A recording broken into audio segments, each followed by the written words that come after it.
Yo, what's up, you guys? It's your girl, Chidi LPC, and thank you for tuning in to this week's episode of the Self-Aware and Effed Up podcast. I have a super important guest with me today. She's here to share her story about her fight with mental health. She is a mental health advocate as well as a podcast host. I really look forward to her sharing her story about her journey and the things that she's experienced so that she's able to help someone that's listening. We definitely want to be able to give a warm welcome to the Self-Aware and Effed Up podcast to Didi Hairston. Hey, Didi, how are you doing today? I'm good. How are you? Thank you for having me. Thank you so much for taking time out of your day. I know when you first sent me that message and said you were interested, I was so excited. I didn't even read anything about you. I just saw your name and, Diva with depression, it says so much. And I had to have you on the show. So I really, Oh, really thank appreciate you you. taking time out of your Thank day. you. I appreciate you having me. Good deal, good deal. So do you mind telling us a little bit more about yourself and just kind of how you got into being an advocate for mental health? Well, I always start from the beginning. Okay. I've had lived with a mental illness in different form all my life. Okay. But in 2006, I had my first nervous breakdown. Wow. While I was living here in Charlotte, I had a nervous breakdown at work. Okay. And so then, hospitalization, medications, and all that other stuff went on for years. And then I moved I moved to New Jersey in 2012. And so, of course, as you know, trying to find a new care team is hard. Yeah, And trying to find an African-American care team is like trying to find a unicorn. exactly. So I started speaking out a little bit more, and then I was in a women's group. And one day the topic came up about mental illness, and I shared my story, and my inbox was flooded, and then a friend of mine, she's a podcaster and a blogger, and she encouraged me to start blogging about what I was going through.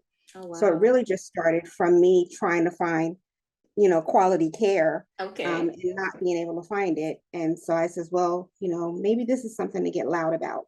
And that's how it started. I started out at blogging. Then I took a class in public speaking to start doing that. And the podcast actually just started last year. Okay. Nice. Here we are. Good Yes. deal. I'm sure you're breaking a lot of ground with that. I think it's so important and so great what you do as an advocate. So you've kind of been dealing with this for a while within yourself. But, I think that what stands out to me and what will probably the audience will want to know is Diva with depression. Like, how did you end up coming up with that particular name? Is that how you see yourself? I always tell everybody that it's funny because I'm a tomboy. I'm the only girl, two brothers. If you ask me to put on a dress, I'll curse at you. I don't do that. I, however, because God loves a good joke, have two daughters. And my daughters are the girliest of the girls. But my daughters also live with mental illnesses. And so when we were living in New Jersey, the three of us, is when I started thinking about the blog and talking to people. And so they were helping me come up with a name.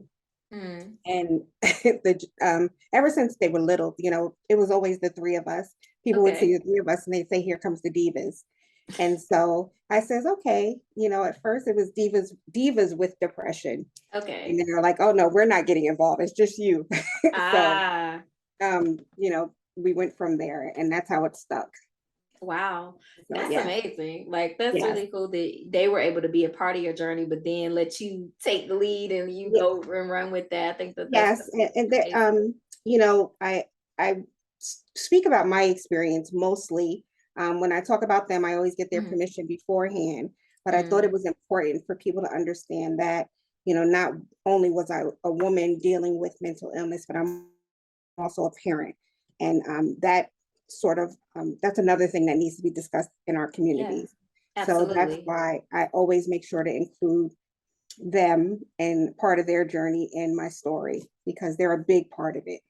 Yeah, Yeah. absolutely. I think Yeah. that that's pretty awesome that, that you guys have a shared experience, that you don't make their experience your experience, but you at least acknowledge the impact that possibly your experience has had on that experience, because it's not something we discuss a lot, especially within the African American community. So I Not think at that all. that's pretty cool that you have those open discussions with them, about mental health, because it's Oh, so yes. important. Yeah. Yes, we have to. And, my oldest daughter is in nursing school right now. Oh, And nice. she's in her third semester and she's doing her clinicals actually in mental health right now. Okay. And when she called yesterday, her face was so lit up because she's like, I know this, I know Mhm. this, Yeah. so it's important for us to share these stories because Mhm. our kids are at a deficit right now, Yeah. because they're growing up and they don't know where these feelings are coming from. They don't know Mm. what's going on. So Yeah. that's huge, in addition to everything else. Yeah, absolutely. I think it's so cool that in today's society that there are a lot more millennials that are going to therapy, even if Yes, they don't have any severe, persistent mental illness issues, they're still going to therapy, which yes. I think really puts us in a position to be able to change the face of mental health. And I'm pretty sure you've probably done the research on that as an advocate, Oh, yeah. for mental health conditions and things of that nature. So definitely, um, I'm kind of curious, and I think that it's something that, is important to explore. What is it like for you, the diva with depression, to live with depression? What's that like for you day to day? Um, Hell. That's a clean way of putting it. Hell. Okay. Um, I have severe treatment resistant depression. Okay. And as you know, as a mental health worker, that's brutal because Mm, you can't find what works. Every week it's a different medication, and so okay. it's brutal. It takes a lot out of me, Mm, and so it can be pretty dark, you yeah. know, um, especially when I'm going through a spell, in a spiral. I Okay. can't see my way out, so it gets pretty dark. It gets lonely, Hmm. and it's painful, mentally and physically, because you can't function. Yeah. It's very hard to um, do what you love. It's hard to work. It's Mm, hard to create. It's hard to do everything. I mean, you know, to do this, you yeah. know, I mean, and I had a therapy session today. But to do this, you see, I have my coffee. Uh, I just, had a 5 minute chat with my kids and, trying to gear myself up, yeah. because it's hard to keep going. And I just keep saying brutal, Yeah. and I know that my case is different from others. I Mm, know that some people have it worse or less, mm, but it doesn't matter what level it's at. It still takes away a piece of you, and that is really, really hard to live with. yeah. So it's dark. Yeah. That can definitely be a lot. Just the day to day getting out of bed Oh yeah, can be tough. yes. I share a little bit of my journey with depression at times on certain episodes. And I definitely can resonate with that, especially the seeing the therapist today, because I saw my therapist today too, earlier today, and then saw clients this evening. But it's kind of like, finding that extra energy to do Oh yes, things can be yes. really difficult, especially this time of year. I don't know what the weather is like there in Oh, Charlotte, but here in Atlanta, it's been so gloomy. And I talk a lot about seasonal affective, oh. disorder. Does that ever impact your depression day to It day? does. And actually, I just posted yesterday about autumn anxiety, Mm, because we think that seasonal affective disorder is just, going into the winter to the spring, and, yeah, um, but it's different seasons, especially, in autumn, it's because it starts to get dark again earlier. exactly. It starts to cool off, and I hate summer. I don't like the heat in the summer. Okay, like how can you Baby. hate summer? I'm the fall baby, so I love fall. Yeah, So, that's good for me, but it's not good for people that love the summer. yeah. The holidays, I'm not good with holidays. Mm, So, as we get closer to Christmas, it's a struggle for me, especially now that I'm an empty nester and my kids live in different states. It's gotcha. harder for me, but It's seasonal affective disorder. I just say it's every season for Yeah, somebody. exactly. Every season is starting to hit you. And so I just try my best to push through, find different ways to, if there's not enough light, I have a depression light, Yeah. keep on my desk, and, try to make sure that I open the blinds every single day. I purposely went and bought all these plants and sat in Okay. my blinds so that I would have to open the blinds, Yeah. to get them light. So I think that we just have to find different ways to cope, you know. And the rain, like you said, the rain could be, a downer. Yeah, it definitely is raining here now, and it's Ah, definitely problematic. And you talk about the light. I actually have one of those on my desk as well because I suffer really bad with seasonal affective, and so I have to turn it on. And then as true therapist, I don't always practice what I preach, and so I had to get on myself yesterday and call myself to the carpet about that. But it is something that I definitely wanted to highlight because it's something so many people experience and they don't always know why they're experiencing that. And so it's really important to, they don't. One of my sisters, one of my best friends, a couple of years ago, and actually we never discussed it up until I moved back here mm, in 2018. And I noticed that, well, she said that she started to notice that she wasn't, her depression was kicking in worse, mm, when we got to around October or November. yeah. And then, when April came around, she was, like, all right, I Okay. can do this, I can do this. And so that was when I really started talking about it more, Mm, and blogging about it, because I said that's what it is. It's yeah. not just, and she's the same way with, with the holidays, but her sad kicks in because of the seasons, the actual Mm, seasons, whereas mine kicks in because of the holidays or an gotcha. event. So we do have to share that it's more to it. Exactly. Yeah. A Yeah. lot of people do really have that idea that it's only going into the winter. And it's like, Right. you can have it. I experienced it when time changes earlier in the year, Yes. like I experienced it even then. And, it's getting sunny outside at that point, but it's just that shift. And I think our Yes. body's rhythm just kind of shifts and it does Yes. impact us. So we have to be mindful of those sort of things. And you gave a lot of coping skills so far in terms of some of those things. What are some of your other key coping skills that you like to use to help with your depression? Um, well, of course, helping helps me. Okay. I do volunteer with a mental health organization. I am the helpline coordinator for them. Mhm. So I am talking to people all day, every day. Uh, Wow.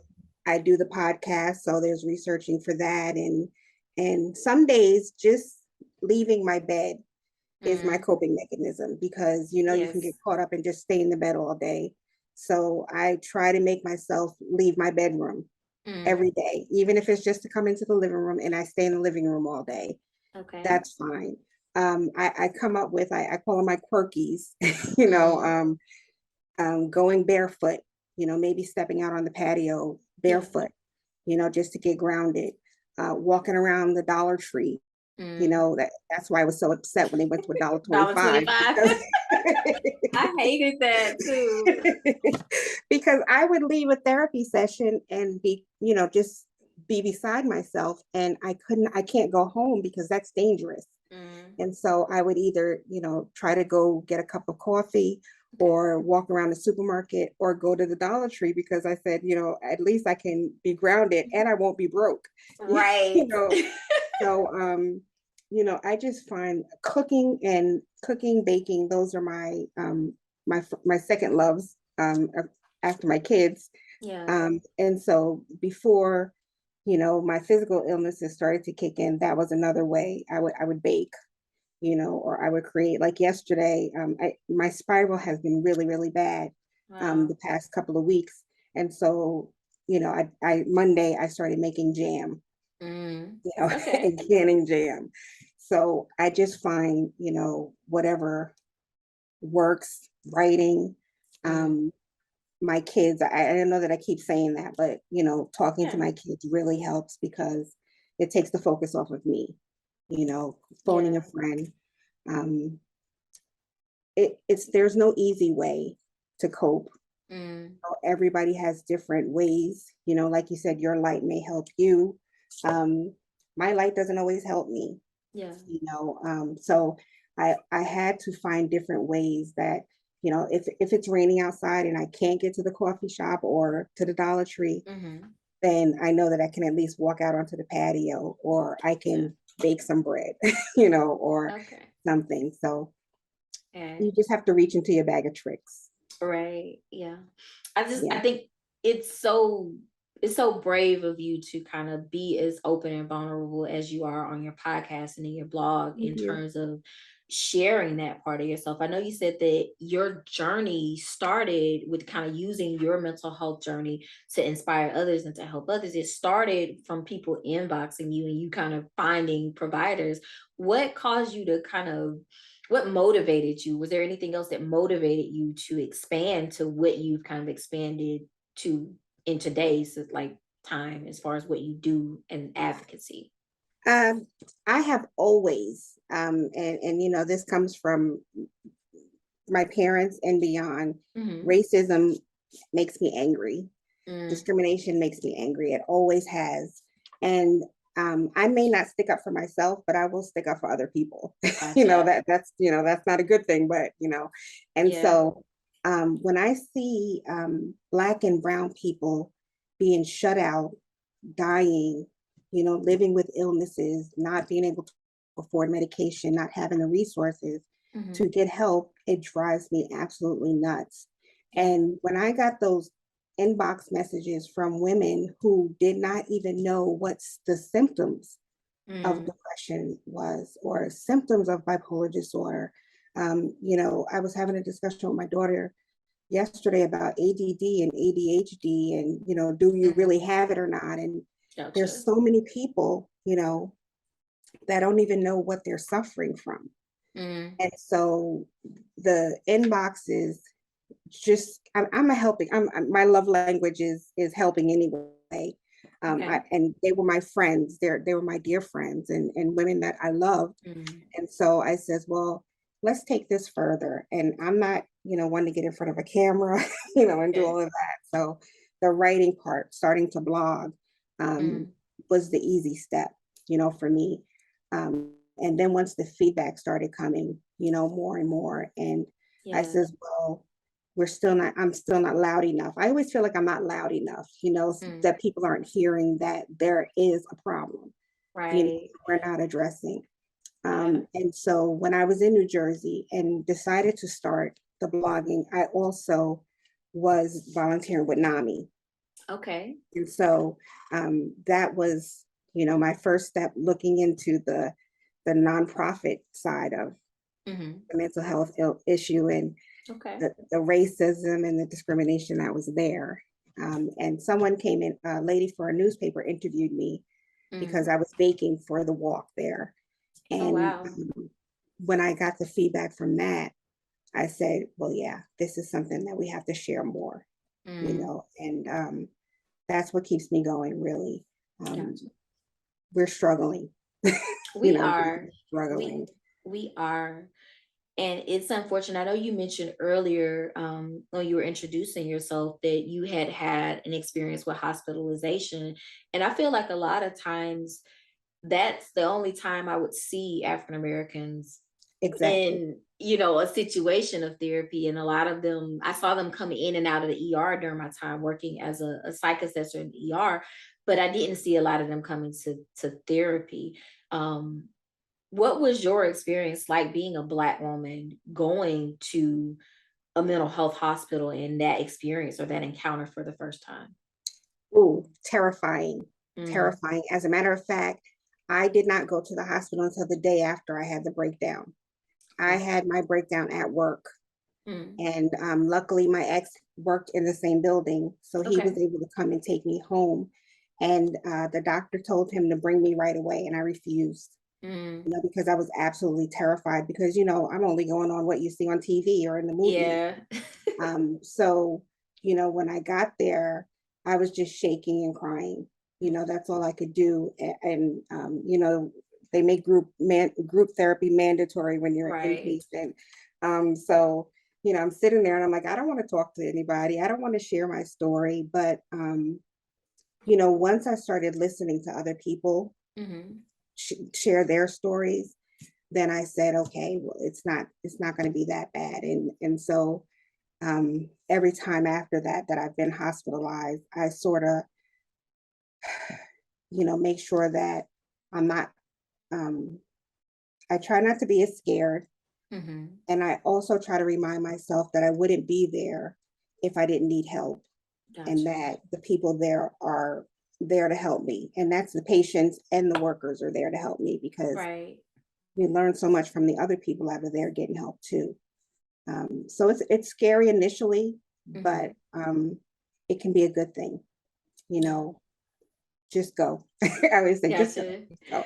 Yeah, Yeah. I mean, it's hard for people to do that. I can't it tell is. you, you know, I've never had the experience of being hospitalized, but I worked at a hospital for 7 years where I was the person that was, putting someone in on an involuntary hold or if they Yeah. went voluntarily. And, I've never really seen the other side of that experience. And so I could definitely see the terrifying. I've seen it in the faces of people when I come and tell them they can't go home and Oh, they're going to have to go to the unit and be evaluated by the psychiatrist. So it definitely it's something a lot of people are terrified by. And I know that with my clients, if some of them are afraid to say, yes, I had suicidal thoughts, or yes, I exactly. experienced this, because the first thought is, oh, if I tell you this, you're going to send me to the hospital, Yes. and sometimes clients really do need that. Sometimes people really need that Yes. break to really Yes. reset, whether it's a medication adjustment. I know you said you've had some issues with your medication. So I Oh, know yeah. that that's, really challenging. Have you ever Yeah. tried any other interventions? I had somebody reach out to me recently about shock therapy. Hopefully they're not still doing that in North Carolina. Oh, girl, please. I have had I have had ECT twice. Okay. Um, and yes, they do still do ECT Oh, wow. everywhere. It's supposed to be not as brutal as it was. But I did it the first time that I had my breakdown in Mm, 2007, and I did it again in 2018. okay. Um, and so, yes, I've done that. I've done TMS therapy. Okay, I I was did gonna ask you that. about that. Yes, Gotcha. I did that at the beginning of 2020, right? Actually, right before the pandemic hit. Oh, wow. I did that. I have, of course, talk therapy. I have medicine, you name it. I know Mhm. my doctor right now is talking about ketamine treatments Mm. because even the TMS didn't work. Oh, wow. So, but yeah, if there's something to do, I've pretty much done it, Gotcha. and Yeah. but I actually documented and recorded my TMS experience, because I want people to know that that's part of getting better too. You have to just be willing to try, no Yeah. matter how tired you get. And I'm tired, but I'm Mm. like, okay, is there something new coming? Let me try that. I just keep saying, well, maybe that's going to work. Right. Maybe that's going to work. So I have tried many therapies. Yeah. Yeah. Definitely have to be open. I did not Yeah. know that they were still doing ECT until Oh, someone yeah. reached out to me literally about 2 weeks ago asking me for it. And I was like, they're still like, and then I found a place like in Georgia somewhere that did it, which I expect that from Georgia, but it's just I thought that we had moved more towards the TMS treatment and away from that. So I was shocked to find that out. No, I So think that what they're saying is that, yeah, I don't see how, because what I did in 2007 is exactly the same thing that I did in 2008. However, I only did it on one side mhm, initially. mhm, In 2018, they went to dual side, both sides. mhm. So I think that is supposed to be more intense, but they Gotcha. still do it. They still do it. Wow. That's surreal to me. Yes. But I applaud you on being able to try things and doing what you need to do in order to be able to get as good as you can get with your condition and being able to move forward with your life and live Thank as you. healthy a life as possible. Because I know it takes a lot. Yeah. It does. It does. So you are a very unique individual. And as I was prepping for the show, I did a little bit more digging into your website and I saw something that stood out to me. And I want to know if you can explain a little bit more for myself and the audience. So, what does it mean to you to have the pain of depression without the filter? Like that just spoke to me, but I wanted to know kind of where that came from for you and that means to you. The number one, the first answer is that I have a potty mouth. Okay. And so the F word is my favorite word in the English language. Well, you're on the right podcast then. There's that. So I use it frequently. Yeah. And what brought that about is that I got tired of CBT, DBT, psychological, and all the big words. Okay. You know? And anywhere you went, the books that you read and articles that you read, everybody wanted to tiptoe around what was really going on. Right. And so I'm like, that's not me. I don't know how to do that. You know, I want you to know that I'm feeling effed up today. Right. You know, I want you to know that taking that medication is going to knock you on your ass. Excuse me. I want you don't have to apologize. We have an explicit rating. It's self-aware and fucked up is the name of the show. So it's okay. I want you to know that you know, there are days when you cannot get out of bed. I want you to know that there are days, weeks, months that you don't shower, that you know, you don't brush your teeth. You know, that you either eat too much or eat too little, and that you know, Entenmann's donuts is a coping mechanism, you know, for some people. Exactly. And that's what, because I read one of my favorite authors wrote a book, and it was supposed to be about her breakdown. And I went out rushing out, bought the book, and I was so pissed off by the time I finished that book. Oh, wow. Because she was so, you know, she just overlooked everything, you know, and she sugarcoated her experience. And not only did she sugarcoat it as a Black woman, she sugarcoated it as a mom, she sugarcoated it as a wife, she sugarcoated it as a celebrity. And I was very upset. And that sort of sent me spiral, you know, like going forward too. Like, I want you to know, and I do tell people at the beginning of my podcast, you know, there's going to be some F words flying around here. Right. You know, I'm not going to lie to you.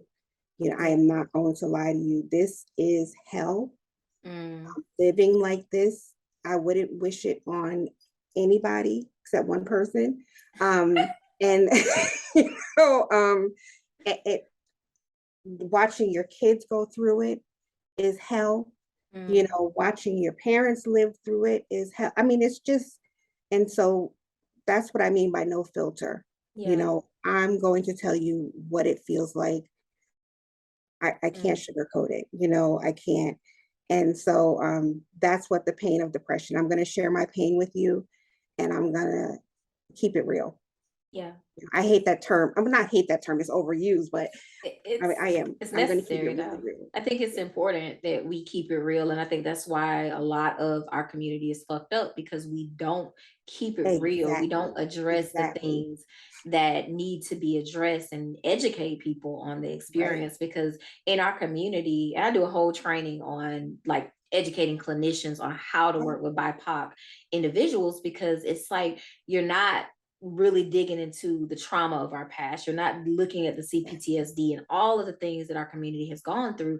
And it's hard to treat someone if they're not acknowledging their own trauma or their own experience. We sweep stuff like child molesters in our families under the rug, and we don't deal with or talk about this type of stuff. And that's why we continue to be effed up. That's why we stay stuck. And that's what, you know, I think your journey and your story will help so many people to get unstuck with this idea that depression isn't something Black people deal with.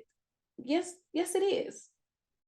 It not only do we deal with it, we deal with it in humongous numbers. Exactly. You know, I was, my upcoming episode is going to be about schizophrenia in the Black and Brown communities. And I was reading about it last night, And I'm like, our numbers are so high and they're constantly skyrocketing. And that's not just Blacks, it's Hispanics, it's, you know, in the Indian communities, it's all of us Black and brown communities, our numbers are sky high. Yeah. And we can't, you know, just keep saying, oh, you're going to get better. Yeah. Oh, we're going to pray it away. Oh, you know, shake it off, because it can't shake it off. You know, you cannot shake these things off, you know, talking about trauma and sexual abuse. Yeah. And, you know, we just keep carrying that. You know, if you let it go in this generation, then we're just going to think that we can let it go in the next generation. Right. Exactly. And so on and so forth. Mental illness on my mom's side is just rampant. You know, but I never knew until I had a breakdown. My first breakdown, the doctors called my mom and she said, well, I suffered with it and my father suffered. My grandfather was like the closest person in my life ever. I never knew that he lived with depression. And so that's not cool, you know, because if somebody would have shared it with me when I was, you know, at 16, when I had an ulcer, then I would have been maybe being able to save myself. So we got to keep talking about it. We do. I definitely look forward to that episode that you're going to do on schizophrenia. I talk about it a little bit in the training. When in my research, when I found out that schizophrenia was not even really a BIPOC disorder until the protests and all of the things that happened during the civil rights movement. And now, you know, 40 years later, you got 2.4% African Americans being diagnosed, 2.4% times more often than white counterparts, and nothing has changed. Assessment bias, all of that. So it's like when you said that, I was like, I can't wait to when I read that article, I read that article at like 3:00 this morning. Oh wow. I swear to you. And I had to sit up in the bed. I said, you have got to be kidding me. It's real. It's so real. It's so crazy. What we go through. Yeah. Exactly. Yeah. It's a lot, but I can't wait to hear that episode, because I think that's something that's so taboo in the community, though, is schizophrenia, because we see it out in the community. Like a lot of our homeless population, they suffer from schizophrenia, and everyone looks at them like they're crazy because they have on these clothes. And I'm like, that's a symptom. You know, you're missing it. You're just laughing and looking at it, but you don't realize that like so many of our community members, you just think that they're you know, I'm sorry, you just think that they're drug addicts. Right. Or, you know, they have PTSD, which is another thing that, you know, we think that they're just soldiers, but, you know, that's not it. And you like you said, you look at them like you're crazy. You know, that's the first thing that you say. You don't know there is so much more. You know, I hear voices. I've heard voices, you know, my own voice inside my head. So I know that it's not far-fetched for somebody else to hear other voices or outside voices. And so that's another thing that I share. So it's important to tap into those things. I can't wait to hear that episode of yours. So so what advice would you give to others who may be coping with depression or any other of the illnesses that you kind of researched or know a little bit about? I am a huge advocate for therapy. And I know that, you know, coming out of the pandemic, the wait list can be long. Thank God for teletherapy. That's all I can say is teletherapy. You know, but I'm a huge advocate because I've been in therapy since like maybe about 28 years ago was my first major therapy session. And I've been doing it this long. And 2019 was the first time that I got a Latina, you know, therapist. My therapist is a spicy Latina, I call her. And it makes a huge difference. But having somebody to talk to makes a huge difference. And so if you can't get in with a therapy, you know, NAMI, Mental Health America, you know, different organizations have access to virtual support groups. I recommend those. But I always tell anybody, tell one person, just share with one person, and that'll make you feel like you're doing something. You know, if you can't climb the mountain, just cross the street and tell one person. And if you don't have a person, find a stranger, because people do it all the time. They go to coffee shops and they have a conversation with a stranger. Yeah. Or write it down, social media. I met you on social media. Social media is big. There are so many advocates and therapists on social media,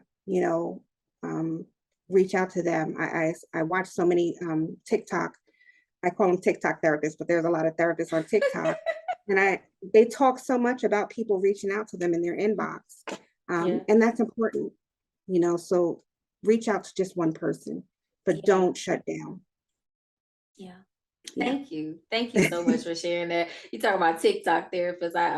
One of my other things is like t-shirt expressions. And so I have one that says TikTok therapy. And I get my therapy from TikTok. So shout out to Unique Destiny Expressions. You said that I had to plug that there. I had to, it was necessary. So but yeah, thank you so much for sharing your story. It's raw, it's authentic, and I love it because I can definitely tell you're passionate about being able to help people within the community. And I am very passionate about helping I'm helping everyone, but especially my BIPOC family, because I think it's so important because we're underserved. There are not a lot of us. I know you talked about finding a Black therapist. We only represent 4.4% of therapists out there, across the United States at least. And so it's so important for you to have a voice and advocate just as much as it is for us to advocate, because we tired. We need a break, but we definitely are here to serve. And yes, I appreciate you sharing your story. So how can people connect with you? How can they listen to your podcast? Can you kind of give a little bit more information for people to be able to reach out to you and connect with your work? My website is divawithdepression.com. And so that has links to everything, all my social medias, and the podcast. The podcast is called Breaking the Mask of Depression with Diva with Depression. And it's out on most of the platforms. I'm always on Instagram. That's my biggest social media platform. So, people can reach out on there. But yeah, if you go to the website, it'll direct you everywhere. My email address is on there, and all my media handles and everything is on there. Okay. All right. Well, I really appreciate you sharing your contact information and sharing your time with me today, because it's so important and so valuable to me. Is there anything else that you want to share with the audience before we get out of here? I just keep going, and if you know my story, you know how hard it is for me to tell somebody to do that, to keep going. Exactly. There are days that I don't feel like keep going. So just keep going. And, listening to people like you, thank you for what you do, and knowing that there are more voices out there, just keep going, keep fighting, because you're not by yourself. You're not at all. Everybody is struggling. And so I just need you to keep fighting. Thank you. Thank you. So y'all heard her. Keep fighting. Don't give up. Just get out of bed each day. Keep trying, even if you don't do but one thing that day. Make it happen. We talked a little bit about seasonal effective lamps, like the depression lights. If you need one of those, get you one of those, because it's definitely going to be difficult in the upcoming months. So make sure you guys take care of yourselves. Thank you so much, Didi, for your time. So definitely, you guys connect with Didi. I'll make sure all your information is in the description of this episode, as well as information on NAMI and the other support groups that you mentioned that people can connect to.